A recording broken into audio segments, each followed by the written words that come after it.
বিয়ের নামে প্রতারণার শিকার প্রবাসী তাজুল ইসলাম এখন শুধু চান সঠিক বিচার। চট্টগ্রামের হাটহাজারীর প্রবাসী তাজুল ইসলাম আজ অসহায়। দীর্ঘদিন বিদেশে কঠোর পরিশ্রম করে জমানো অর্থ, স্বপ্ন আর ভবিষ্যৎ সবকিছু যেন মুহূর্তেই ভেঙে পড়েছে একটি কথিত বিয়ের প্রতারণার ঘটনায়। ভুক্তভোগীর অভিযোগ, রাউজান এলাকার এক তরুণী নিপা নাম ব্যবহার করে তার সঙ্গে সম্পর্ক গড়ে তোলেন। পরে বিভিন্ন কৌশল ও পারিবারিক চাপের মাধ্যমে তাদের বিয়ে সম্পন্ন হয়। কিন্তু বিয়ের মাত্র কয়েক দিনের মধ্যেই ওই তরুণী তাজুল ইসলামের টাকা পয়সা, গুরুত্বপূর্ণ কাগজপত্র ও পাসপোর্ট নিয়ে হঠাৎ উধাও হয়ে যান। এই ঘটনায় থানায় অভিযোগ দায়ের করলেও এখন পর্যন্ত কোনো কার্যকর সমাধান পাননি বলে দাবি করেছেন তাজুল ইসলাম। তিনি অভিযোগ করেন, অভিযুক্ত পক্ষ স্থানীয়ভাবে প্রভাবশালী হওয়ায় অনেকেই বিষয়টি নিয়ে কথা বলতে ভয় পাচ্ছেন। ফলে ন্যায় বিচার পাওয়ার আশায় তাকে একের পর এক দফতর ও আদালতের দ্বারস্থ হতে হচ্ছে। তাজুল ইসলামের ভাষায়, আমি কারোর ক্ষতি চাই না, আমি শুধু আমার কষ্টের উপার্জিত টাকা, আমার পাসপোর্ট এবং সঠিক বিচার চাই। একজন প্রবাসীর সঙ্গে এমন প্রতারণা যেন আর কারোর জীবনে না ঘটে। তিনি আরও জানান, বিচার চাওয়ার পর থেকে বিভিন্নভাবে তাকে মানসিক চাপ ও হুমকির মুখেও পড়তে হয়েছে। দীর্ঘদিন ধরে দৌড়ঝাঁপ করতে করতে এখন তিনি ক্লান্ত ও হতাশ। আমার নাম মোহাম্মদ তাজুল ইসলাম। আমার বাড়ি হাটহাজারী, পূর্ব মেকল 5 নম্বর ওয়ার্ড। আমি তিনসারেঙ্গের বাড়ি। আমি একটা মেয়ে দেখি উকিলের মাধ্যমে, রওজান, তেঁতুলতলা, নদীপুর। বাবার নাম শাহাবুদ্দিন, মার নাম জেসমিন আক্তার, আমার ওয়াইফের নাম শাহরিয়া জান্নাত নিফা। আমি ওদেরকে দেখে, ওনারা আমাকে দেখে আমাকে পছন্দ করে। ও মেয়েটা আমাকে বলছে যে আমার মা বাপের, নানা নানির কারো টাকা পয়সা নেই। আমাকে অনেক জায়গায় দেখাচ্ছে, টাকার পয়সার অভাবে আমাকে বিবাহ দিতে পারতেছে না। তো আমি সরল মনে ওদের কথা রাজি হই। আমি আগে অনেক মেয়ে দেখছি বিবাহ করার জন্য, কিন্তু ও মেয়েটা আমাকে বলছে, যে সময় বলছিল ওদের কোনো টাকা পয়সা নাই, এই জন্য আমি ও মেয়েটা রাজি হই।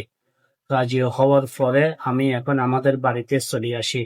চলে আসার পরে এখন একদিন পরে আমাকে ফোন দেয়, বলে তুমি আমাদের বাড়িতে আসো। আমি বলছি যে উকিলের মাধ্যমে দেখছি, ফারুক উকিলের মাধ্যমে দেখছি, ওনাকে নিয়ে আসি। ওনার বাবা বলে কাকে আনিও না। এর পরে মেয়ে মোবাইল রিসিভ করা, আমি কই আমি একা আসবো না, উকিলকে নিয়ে আসবে। তো মেয়েকে দিছে, মেয়ে আমাকে ফোনে বলে তুমি একা আসো প্লিজ। এরকম এরকম আমাকে অনেক কম 15-10 মিনিট বুঝাচ্ছে। আমি বলছি আমি একা আসতে পারবো না, আমি ফারুককে নিয়ে আসবো।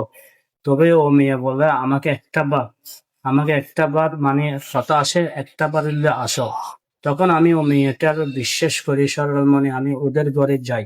ওদের ঘরে যাই, আমাকে শরবত টরবত দেয়, নুডলস দিছে। এগুলা খাওয়ার পরে ও দিন আমাকে সঙ্গে সঙ্গে ওর মা বাবা, ও মেয়েটা আমাকে কোর্টে নিয়ে যায় এরা আমাকে বিবাহ দেওয়ার পরে এখন ওর মা বাবা আমাকে একটা বাসা ঠিক করে দেয়। গহিরা মাদ্রাসার পিছনে ও বাসায় ওঠার পরে এখন ও মেয়েটা, আমার ওয়াইফ শাহরিয়া জান্নাত নিপা, আমাকে রাত্রে কয়, ওদের এগুলো আমার আতাইমা, আমার আসল পরিচয় না। আমার আসল পরিচয় আমার নানা নানি।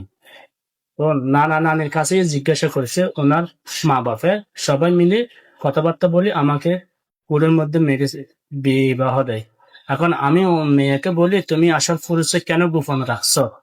তুমি গোপন রাখিরা আমাকে বিবাহ কেন করছো? ও মেয়েটা বলো, তুমি যদি আমাকে বিবাহ যদি না করো, এই জন্য আমি গোপন রাখছি। তো ওই রাত্রে বেলায় ওনার মা বাবা ঘর থেকে বাহির হয়ে যায়। সকালে বাহির হয়ে গেছে। বাহির হওয়ার পরে এখন ওদিন ওনার নানা নানি আসে। নানা নানি আসিয়ার কয়, ওরা হদ্দা মেয়ে বিক্রি করে। নানা নানি কয়, নানা আন্টি খালা সবাই আসে, 4-5 জন আসে। তো আমি কই, আমি তো জানি না অত কিছু। ওনার মা বাপে আপনার নাতিয়ানা আমাকে ব্ল্যাকমেল করেছে, রাজি খুশি করাইছে।